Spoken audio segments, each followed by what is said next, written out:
أعوذ بالله من الشيطان الرجيم. بسم الله الرحمن الرحيم. الحمد لله رب العالمين، والصلاة والسلام على أشرف الأنبياء والمرسلين وعلى آله وصحبه أجمعين.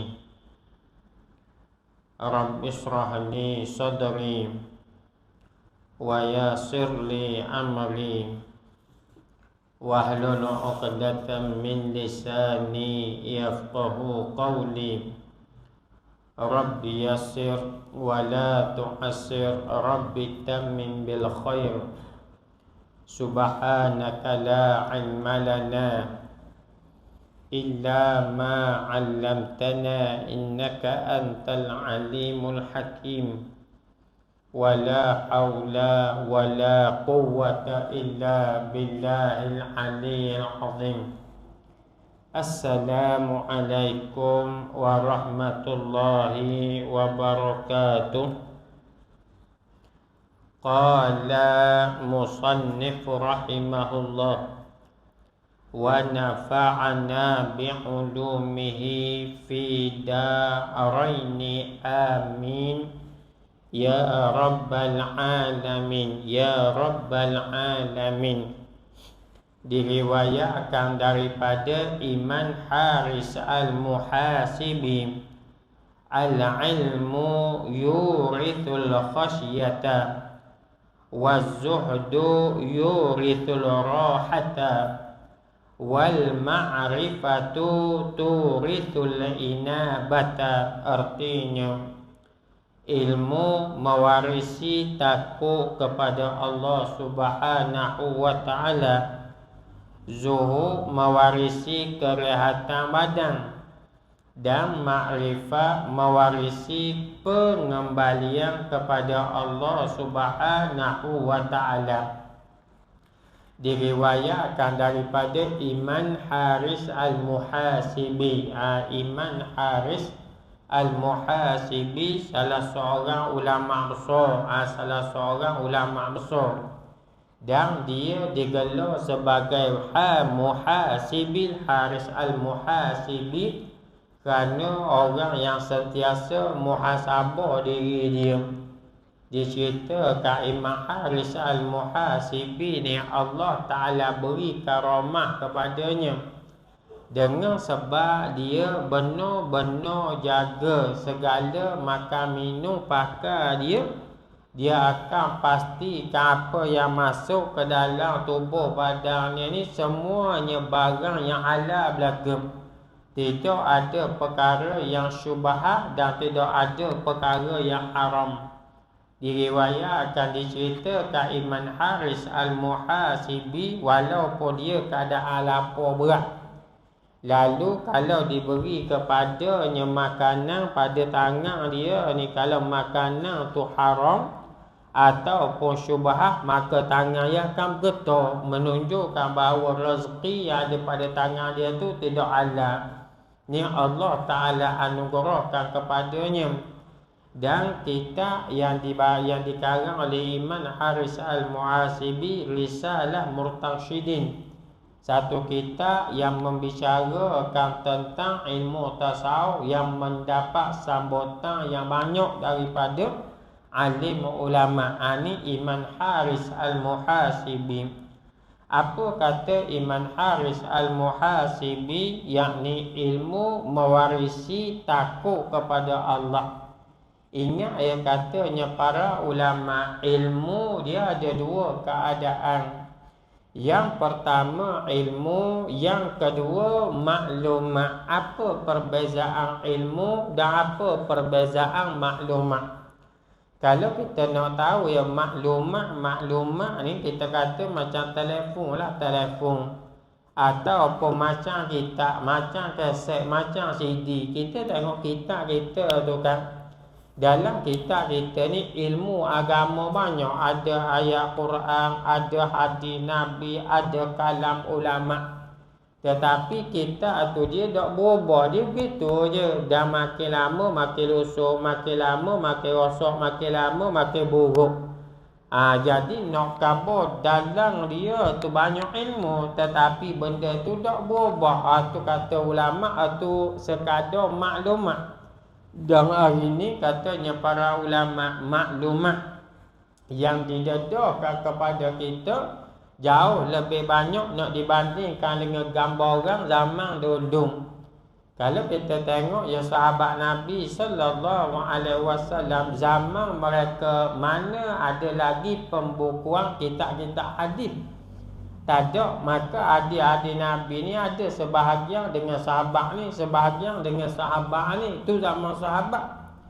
Tetapi zaman kita ni hadis Nabi ni kita boleh letak dalam telefon ni saja.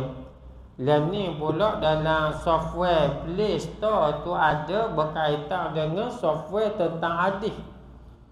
Tentang hadis sunnah sita tu ada dalam tu belakang, baik Sahih Bukhari, baik Sahih Muslim, baik Sunnah Abi Daud, baik Sunnah Tirmizi. Jadi di sini nak kabarnya banyak kitab-kitab. Kita patah petik ya tangan keluar belakang. Tu orang panggil maklumat. Kalau sekadar dia ada tak apa ada apa-apa perubahan. Ada pun kalau ilmu pula, ni di antaranya yang disebut oleh Imam Haris Al-Muhasibi. Ilmu tu apa? Apabila benda tu ada pada diri kita, dia mewariskan perasaan takut kita pada Allah.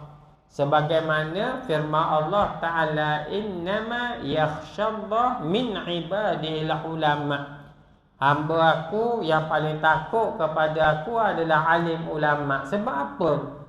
Ulama ni mereka paling kenal Allah Ta'ala. Maka makin bertambah ilmu pada dia, maka makin takut dia pada Allah Ta'ala, makin takwa dia pada Allah Ta'ala. Dia memberi kesan kepada seseorang. Beri kesan kepada seseorang. Makin kita tambah ilmu, makin sungguh kita dalam beramal. Makin tambah ilmu, makin kurang kita dalam melakukan maksiat. Itu dia panggil ilmu yang memberi manfaat untuk kita. Kalau kita belajar lama dah makan puluh tahun, perangai supaya tula je, ibadat supaya tula je, akidah supaya tula je, bimbang ilmu yang ada pada diri kita bukanlah ilmu yang bermanfaat. Tu kita bimbang. Kerana ada ancaman yang datang daripada Rasulullah sallallahu alaihi wasallam. Jadi yang pertama, ilmu mewarisi takut kepada Allah. Makin tambah ilmu kita, makin takut kita pada Allah Ta'ala. Yang kedua, zuhud mewarisi kerehatan badan. Ni zuhud. Zuhud ni apa ya? Zuhud ni bukanlah maknanya tolak dunia, buang dunia. Tidak. Zuhud ni kalau ngebahasa ulama, dia kata dunia duduk tangan, bukan dunia duduk dalam hati. Kita kena akui ya, kita semua, bukan semua, wallahualam, mungkin aku cakap saja. Yang mana kita kena akui ya, perasaan kita sayang pada dunia tinggi lagi.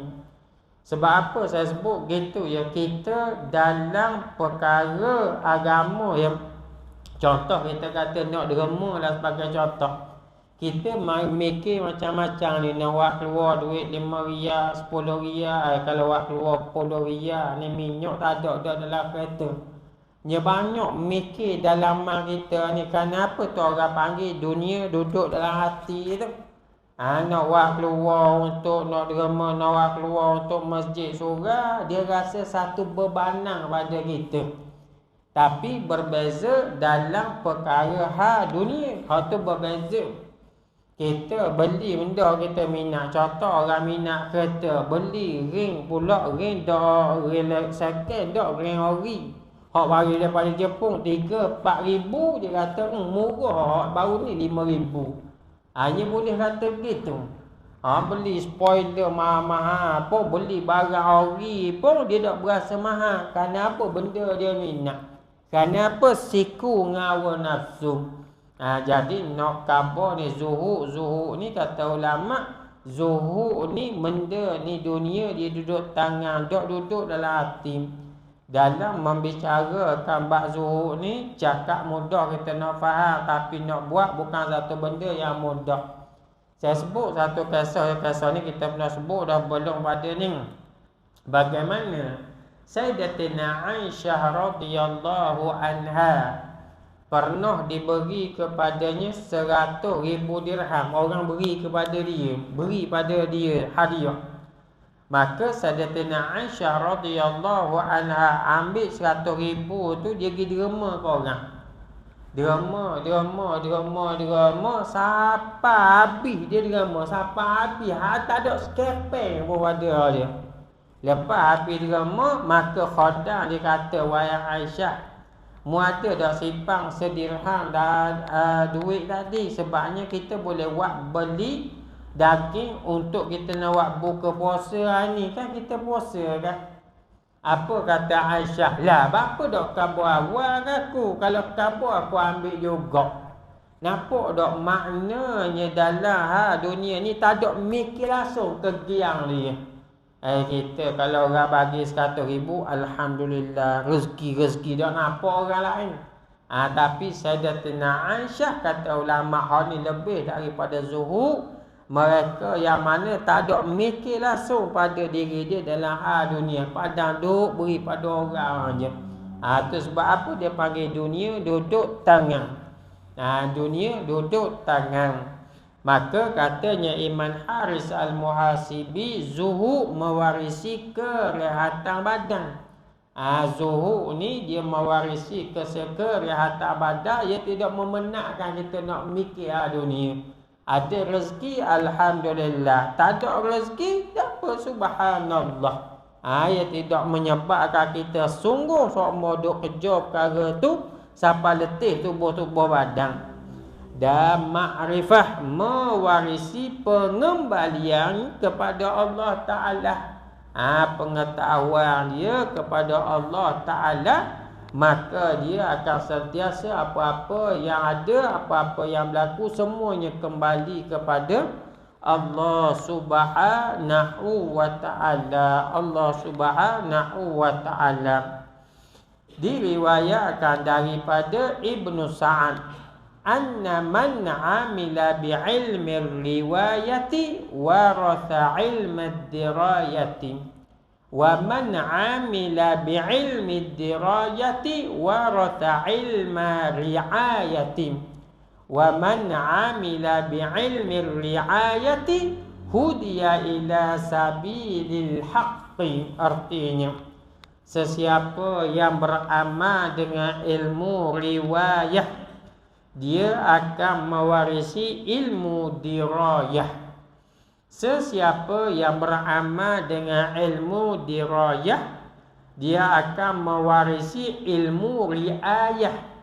Sesiapa yang beramal dengan ilmu riayah, dia akan ditunjuki jalan kebenaran. Dia tu istilah-istilah tadi tu. Cuba kita tengok nota kaki di bawah, dia sebut maksud riwayah, dirayah dan riayah. Yang ditemui ialah 3 bahagian martabak ilmu. Tu dia. Kalimah-kalimah tadi ia adalah 3 martabak ilmu dan amal.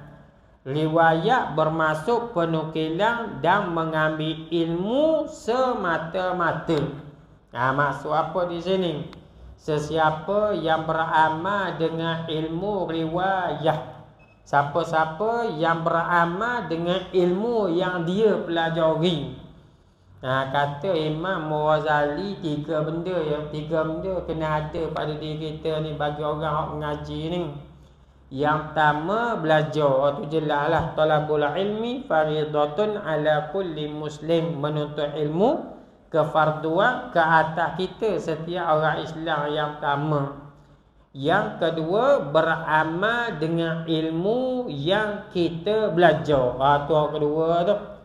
Dan banyak dia katanya para ulama rosaknya satu-satu amal ibadat kerana didirikan tanpa ilmu. Contohnya Rasulullah kata apa? Kam min shaimin laisa lahu min siyamihi illa al-ju' wal 'atash.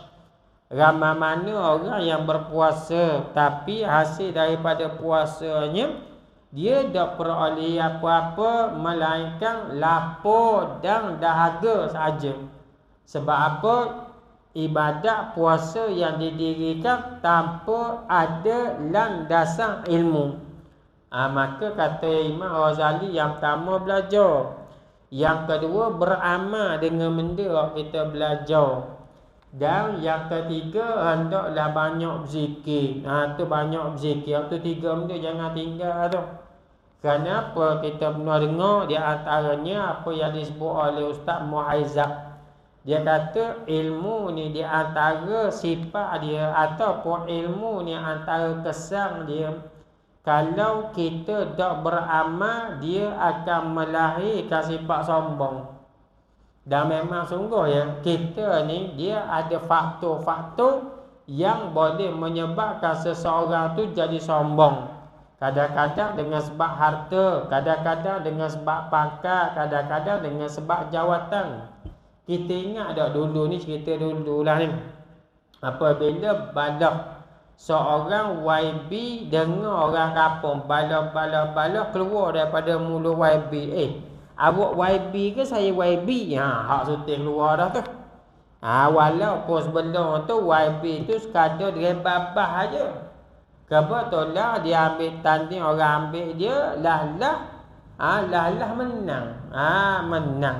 Apabila gitu dia bala ni dia bunyi ni, mau awak YB ke saya YB? Nak kabarnya apabila dah ada bakat perasaan lain lalu. Kadang-kadang kalau zaman dulu berbangga dengan anak yang ramai. Ni faktor-faktor yang boleh menyebabkan seseorang itu jadi sombong. Antaranya ilmu yang kita belajar. Tu dia. Ingat dah benda ni pernah ya berlaku dalam masyarakat kita. Apabila orang ilmuwan, orang yang ada ilmu belaka, dia debat. Dia ni kan Facebook. Hak ni tulis gitu, tu jawab. Hak ni tulis gitu, hak ni jawab. Lalah keluar kata-kata yang tidak patutlah keluar. Awak lawan-lawan saya ni, awak ada PhD tak? Saya ada PhD. Suti keluar tak? Jadi apabila gitu nampak tak? Kadang-kadang dengan sebab ilmu melahirkan sifat sombong. Maka di sinilah katanya ulama, apabila mari sifat tu, antara cara nak turunkannya banyakkan berzikir. Banyakkan ingat kepada Allah Subhanahu wa ta'ala. Maka disebut di sini sesiapa yang beramal dengan ilmu riwayat, yakni ilmu yang dia belajar, dia akan mewarisi ilmu dirayah. Dia akan mewarisi ilmu dirayah. Dirayah ni apa? Ialah memahami dan mendalami maknanya. Apabila dan dia belajar dan dia beramal dengan ilmu yang dia belajar, niscaya Allah Ta'ala akan beri kepadanya kefahaman ilmu yang dia belajar. Sebab tu kalau kita tengok Rasulullah doakan kepada Ibnu Abbas apa? Allahumma faqihhu fid din, ya Allah berikanlah kepadanya kefahaman ilmu agama. Tu perkara yang penting. Dan barang siapa yang beramal dengan ilmu dirayah, siapa-siapa yang beramal dengan ilmu yang dia faham, ilmu yang dia memahami perkara tersebut, nescaya dia akan mewarisi ilmu riayah. Allah Ta'ala akan beri pula ilmu riayah. Manakala riayah ialah beramal dengan ilmu yang dimiliki. Dia beramal dengan ilmu yang dimiliki. Dan sesiapa yang beramal dengan ilmu yang dia miliki itu, dia beramal, nescaya dia akan ditunjuki jalan kebenaran. Dan hal inilah yang disebut dalam hadis Nabi, man salaka tariqan yaltamisu fihi ilman sahhalallahu lahu tariqan ilal jannah. Siapa-siapa yang berjalan menuju kepada majlis ilmu, nescaya Allah Ta'ala akan memudahkan bagi dia untuk nak menuju kepada syurga Allah. Sebab apa? Dengan sebab kita pergi belajar ni lah kita tahu benda yang Allah Ta'ala suruh, benda yang Allah Ta'ala melarang, benda yang Allah Ta'ala redha, benda yang Allah Ta'ala murka. Amalan apa yang melayakkan kita masuk syurga, amalan apa yang menjauhkan kita daripada neraka. Semuanya benda ni berdasar dengan ilmu belaka. Berdasarkan dengan ilmu belaka. Maka sebab tu disebut di sini dia akan ditunjuki jalan kebenaran. Sebab tu ilmu dok padang dengan kita belajar saja. Kena beramal. Malah kata Imam Nawawi, sekurang-kurangnya dalam ilmu-ilmu yang kita belajar tu, kalau boleh sekurang-kurangnya amal juga walaupun sekali. Supaya apa? Nak khabar kita beramal dengan ilmu yang kita belajar. Di sini ada ya ilmu-ilmu yang kita belajar, tapi nak amal semua mungkin tak nampak jalan. Contoh dia apa? Contoh ya, antaranya kalau kita tengok berkaitan dengan hari Jumaat. Ni kita akan tahulah. Dan dah yakin di kalangan kita banyak tahu pasal ni. Antara amalan-amalan sunat yang patut dibuat pada hari Jumaat adalah hadir hawa di masjid untuk nak sembahyang Jumaat. Tu kita tahu belaka dah. Kita tahu dah sahabat Nabi dia pergi sembahyang Jumaat pukul berapa. Diriwayatkan sahabat Nabi ada di kalangan mereka pergi sembahyang Jumaat bawa pelita. Maknanya kalau bawa pelita, pukul berapa sahabat Nabi pergi sembahyang Jumaat? Bawa pelita. Pelita tak ada orang bawa pelita tengah hari dering, tak ada. Melainkan kita ialah di Malaysia. Sebab apa saya sebut gitu? Sebabnya siang hari motosikal kita kan mana boleh tutup api. Dulu kan ada, dulu tu kan dia boleh tutup api siang, tutup api malam buka. Lepas tu ada undang-undang tak tahulah jadilah api ni dia boleh tutup walaupun siang. Api motor tu kan mana ada switch untuk nak tutup waktu siang. Kalau kereta ada dah. Kalau kereta tak ada juga mampu mau bateri makan modal mau. Cuma nak khabar tu kita lah di Malaysia lah. Pola tu. Cuma nak khabar sahabat Nabi pergi sembahyang Jumaat waktu awal pagi. Lepas sembahyang subuh balik sekejap, lepas tu pergi lalu sembahyang Jumaat. Jadi memang ada ahli Nabi yang sebut siapa-siapa pergi saat pertama, samalah sebagaimana dia mengorbankan seekor unta. Siapa-siapa yang pergi saat yang kedua, sebagaimana dia korban seekor lembu. Siapa-siapa yang pergi saat yang ketiga, sama macam dia korban seekor kambing. Siapa-siapa yang pergi saat yang keempat, samalah sebagaimana dia mengorbankan seekor ayam. Siapa-siapa yang pergi saat yang kelima, samalah sebagaimana dia mengorbankan sebiji telur. Jadi kata ulama, buat pembahagian. Pembahagian maksud dia ke mana? Kita taklah pukul 7 lah, kita taklah buat dah tu. Pukul 7 sampai pukul 12. Kita kata pukul 12 hari Jumaat waktu zuhur. Contoh nak mudah kira. Maka pukul 7 sampai pukul 8 saat pertama. Pukul 8 sampai pukul 9 saat kedua. Pukul 9 sampai pukul 10 saat ketiga. Pukul 10 sampai pukul 11 saat keempat. Pukul 11 sampai pukul 12 saat kelima. Jadi dalam 5 saat ni kita biasa awak unta ke awak telur. Kita kadang-kadang bukan awak telur, tak dapat teru telur sebab telur mahal. Maksudnya tak dapat teru telur sebab apa? Sebab dalam hadis Nabi dia sebut bagaimana pada hari Jumaat dia ada malaikat khusus yang berada di pintu masjid. Tujuan dia apa? Catat siapa orang mari masjid awal. Catat. Jadi apabila naik Datuk Khatib atas mimbar, maka malaikat tutup kitab, maka pergi dengar orang baca khutbah. Ni hadis Nabi.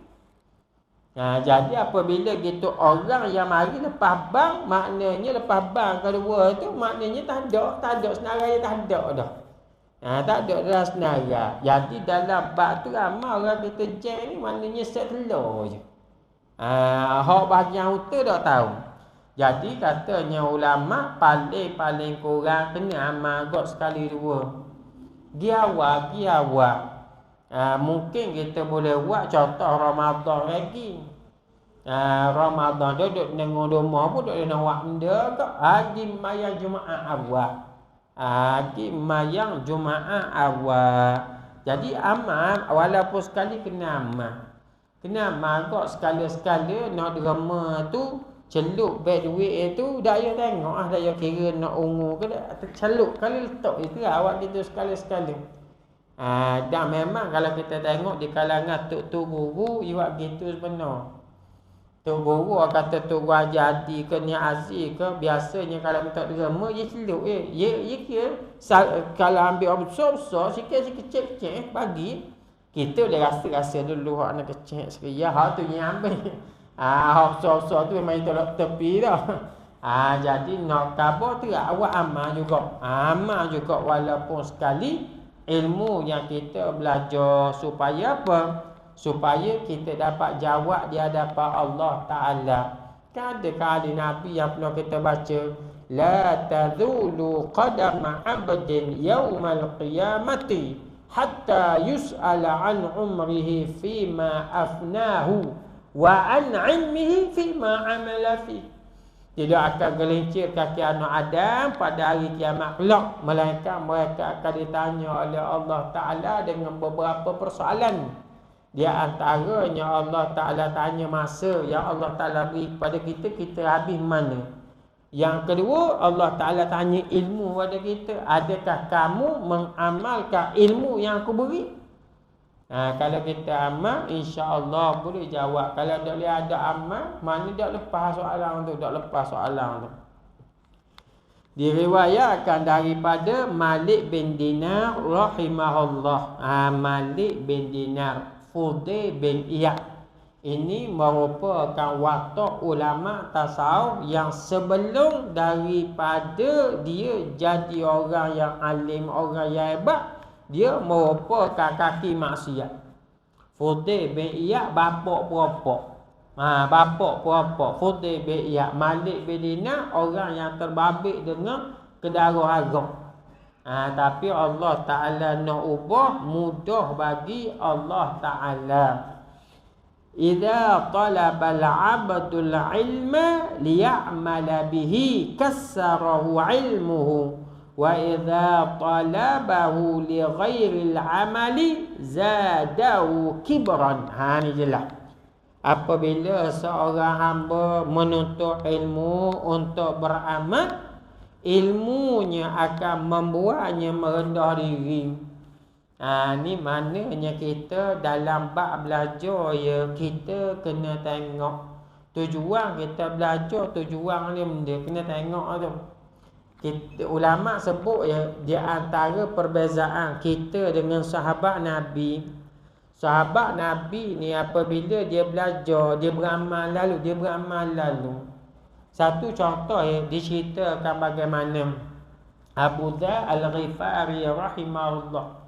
Abu Dzar ni dia pernah jalan dengan seorang hamba dia dengan pakaian yang lawa.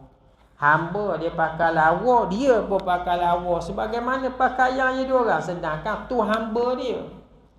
Maka apabila gitu Abu Dzar tembung dengan sahabat yang lain, sahabat tanya, "Wahai Abu Dzar, benda ni. Maksudnya apa muat pelikkan gini, hamba biar pakai hamba, yang mu ni pakai sama lawa dengan hamba ni jadi macam mana pula ni?" Jadi maknanya hamba sepatutnya pakai utuh jelah dia hamba kan. Lalu Abu Dzar kata apa? Dia kata aku pernah dulu. Dia cerita aku pernah dulu. Aku balas dengan seorang hamba, maka keluarlah kalam daripada mulut aku menghina dan merendahkan hamba ni. Lalu hamba ni dok cakap banyak, dia pergi ngadu perkara tu pada Rasulullah. Rasulullah panggil Abu Dhar. Rasulullah marah pada aku. Dan Rasulullah kata, wahai Abu Dhar, mubagilah hamba mupakar sebagaimana apa yang mupakar. Mubagilah hamba mu makan sebagaimana hak mu makan. Oleh kerana ni pesanan Rasulullah pada aku, maka apa yang kamu tengok hari ni, itulah aku. Itulah aku. Dan sahabat Nabi diriwayatkan mereka tidak membaca lebih daripada 10 ayat Al-Quran, melainkan mereka akan mengamalkan dulu 10 ayat ni pada diri mereka sendiri. Itu sahabat Nabi, maknanya belajar untuk nak beramal. Maka apabila seorang hamba menuntut ilmu untuk beramal, ilmunya akan membuatnya merendah diri. Jadi istilah kita orang Melayu panggil macam resang padi lah. Resang padi makin masak, makin lebat, makin menunduk. Bukan makin lebat, makin hebat dah.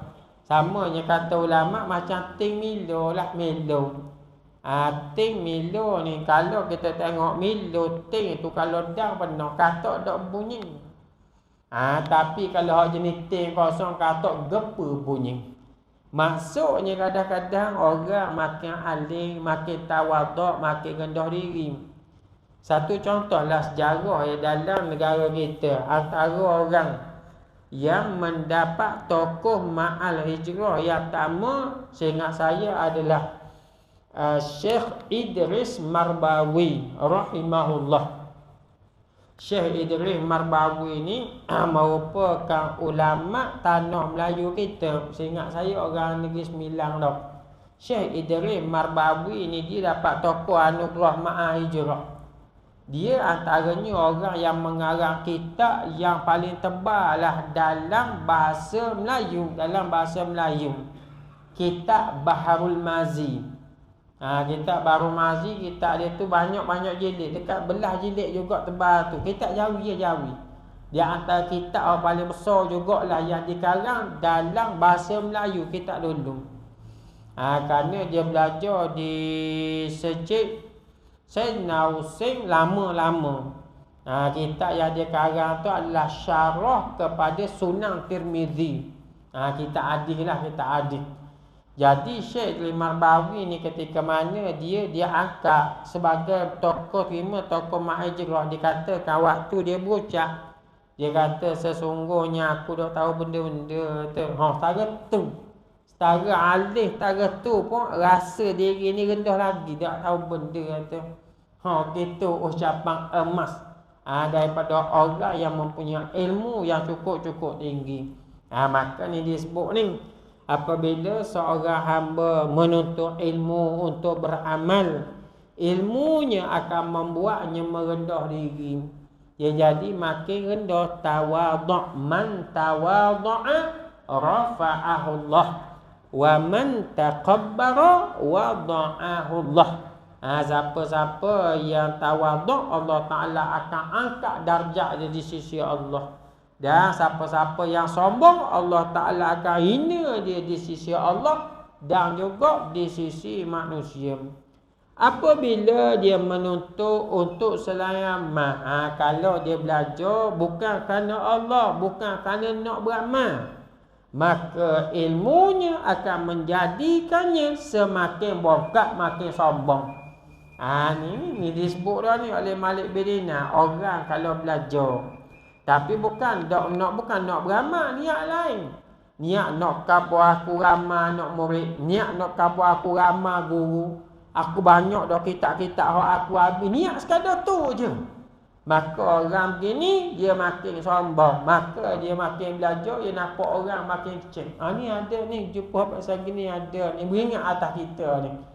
Katanya Rasulullah, tuba liman syaghalahu aibuhu an hujubin nas. Beruntungnya seseorang apabila dia sibuk duk cari aib yang ada pada diri dia. Makin belajar dia makin nampak zahir aib pada diri dia. Nampak kurang lah malam belum ni mayang aku dak khusyuk patut pun. Bacaan Quran aku dak betul patut pun. Makin belajar makin nampak zahir aib pada diri. Tapi katanya Rasulullah, rugi orang ni apabila makin belajar dia ni menyibukkan diri dia duk cari aib yang ada pada orang lain. Jadi dia cari aib yang ada pada orang lain. Tu antara perangai yang tidak lawa, Maka di sini dia sebut, maka ilmunya akan menjadikannya semakin sombong. Semakin sombong. Diriwayatkan daripada Ma'ruf Al-Qarhi, idza aradallahu bi'abdin khaira fataha alaihi babal amali wa aghlaqa alaihi babal jadali, wa idza aradallahu bi'abdin syarra aghlaqa alaihi babal amali wa fataha alaihi babal jadali.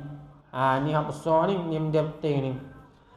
Jika Allah menghendak memberi kebaikan kepada seorang hamba, dia akan membuka buahnya pintu amal dan menutup pintu perdebatan. Ni jelas dia sebut di sini. Jika Allah Ta'ala nak beri kebaikan kepada seorang hamba, apabila hamba dia ni belajar ilmu agama, tanda Allah Ta'ala nak jadikan hamba dia ni hamba yang mulia di sisi Allah, hamba yang soleh. Apa katanya di sini, apa disebut oleh ulama? Dia akan membuka buahnya pintu amal. Allah Ta'ala jadikan apabila dia belajar, maka dia akan menyibukkan diri dia untuk beramal dengan ilmu yang dia belajar, dan menutup pintu perdebatan, dan menyebabkan dia makin belajar walaupun makin tahu dia tak berani nak balah.